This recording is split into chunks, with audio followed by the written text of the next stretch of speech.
Wow, that's tough. There's a couple of them out there. You have to go with Canelo, but there's still so many the young up-and-coming lightweights. Canelo's almost on his way out. They got some other guy, and what Benavidez, he's a great fighter coming up. He'll be a great man. There's so many great fighters out there, man. But it's some new guys out there that the young man David Benavidez. Yes. I call him the monster.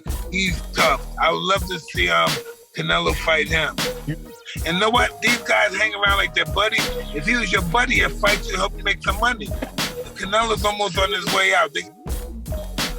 The WBO has ordered Jaime Munguia versus Janibek Halim Hanallah. Janibek has 11 fights, 7 knockouts, undefeated.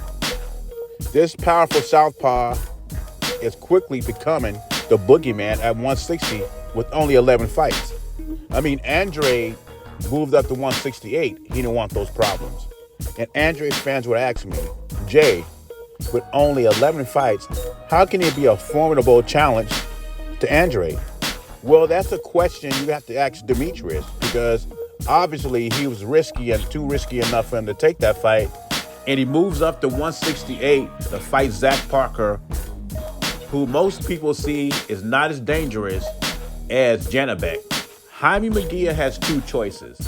He can fight Janibek for the interim WBO championship, or he can fight Carlos Adames in the WBC Eliminator. If he won the Eliminator against Carlos Adames, that would set him up for a title shot against Jamal Charlo, which we all know Jamal Charlo wants a payday against Canelo, so I can see him vacating that title and moving to 168. I like both fights. Munguia against Carlos Adames, Munguia versus Halim Hanallah. But if I had to pick one, it would be Munguia versus Halim Hanallah. I think it would be a more exciting fight, interesting style matchup. I think the winner of this fight would emerge as the next boxing star, even though it's not a title fight, it's an interim title fight. And I hope Munguia accepts this fight. You know, Janibek is very confident, and he doesn't think much of Munguia. He says, Munguia, really? Easy work. That was one of his tweets. Again, I will repeat, Andrade's fans were telling me, why do I think Janibek will be Andrade's toughest test? And obviously, Andrade thought the same as I did because he's not fighting him.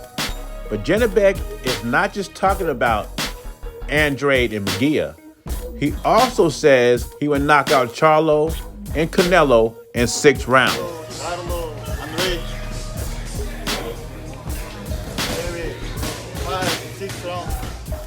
He says once he takes over 160, he's moving up to 168 and becoming king there. You hear what he says right here. Dear boxing fans, around the world soon, you'll have a new hero. But before that, he says, I know how to win Canelo and Andrade. I'm 100% ready. I just need a fight with them.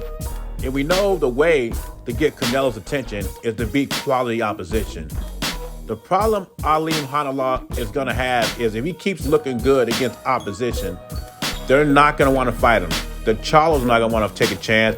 Andrade already ran from you. And who knows what Munguia and his team wants. Anyway, leave your thoughts and comments below. JBZ, I'm gone.